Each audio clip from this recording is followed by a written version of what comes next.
Deep behind this facade, because the false self is a kind of facade, deep behind this facade, which the narcissist fully identifies with, actually the narcissist is always dysphoric.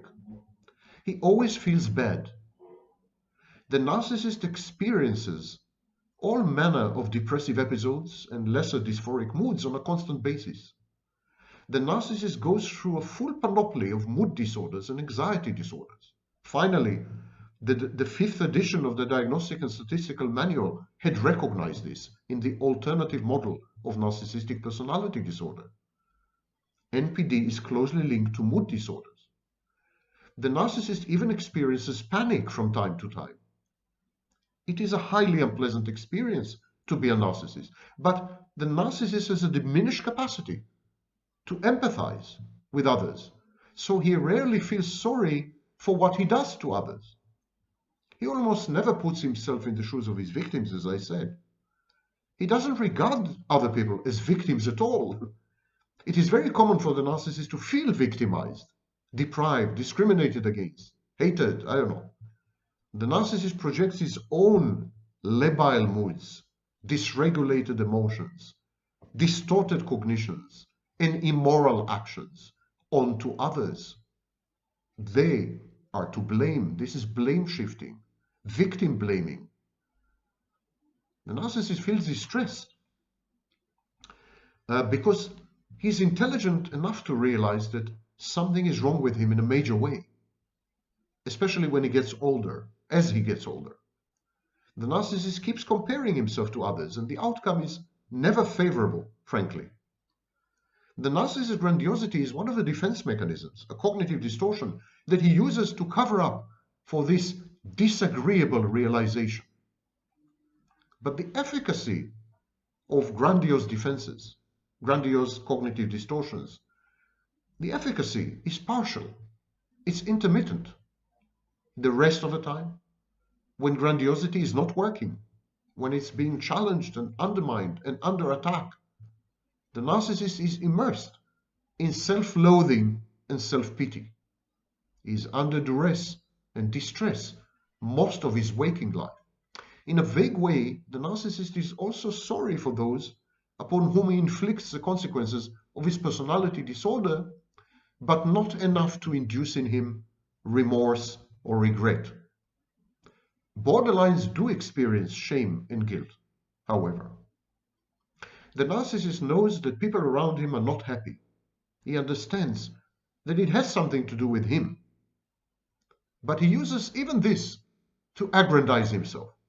He says to himself, poor, inferior people around me. Poor people, inferior people. They can never fully grasp my superiority.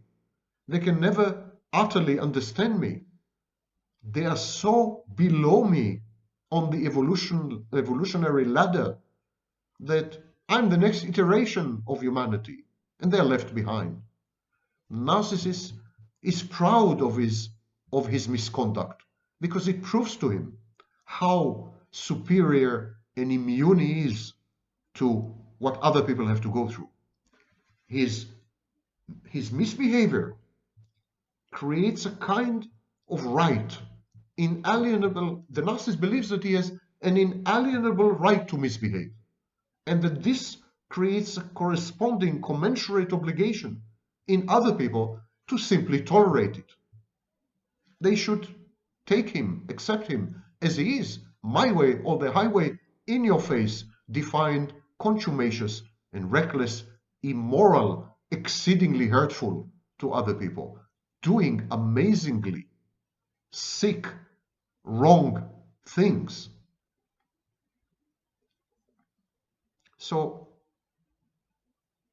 the narcissist inhabits this neverland, this twilight zone of dissonance between his personal mythology, the stories, the narrative that he is constructed about himself, and reality, and this is known as the grandiosity gap.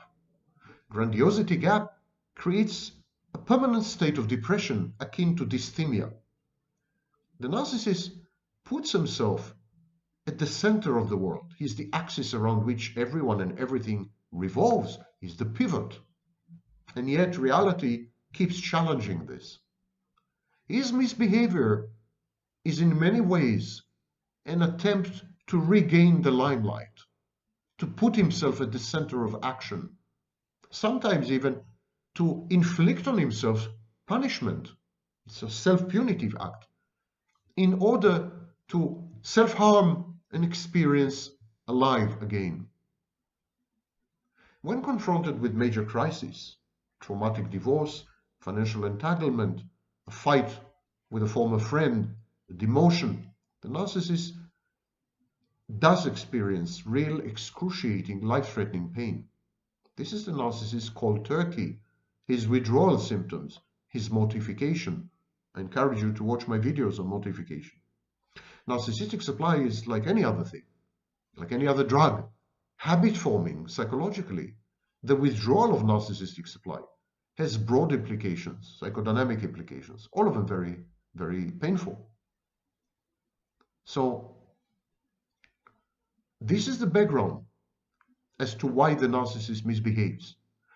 The narcissist's misdeeds, his misconduct, they are actually defensive. They are intended to prove to the narcissist that he is unique, he has special rights, he is entitled, he is sui generis, he is above the law, he is not subject to social constraints and expectations. He can do anything he wants to anyone and will never ever get punished. He will get away with it. It's fantasy, of course. It's a fantasy defense. The narcissist knows right from wrong, is fully aware of all social norms, laws, and mores, acutely aware. But lacking empathy, he simply doesn't care enough about other people to act properly or to refrain from harmful action. So should we hold the narcissist accountable for his actions? The narcissist knows right from wrong, is fully aware of all social norms, laws, and mores, acutely aware. But lacking empathy, he simply doesn't care enough about other people to act properly or to refrain from harmful action.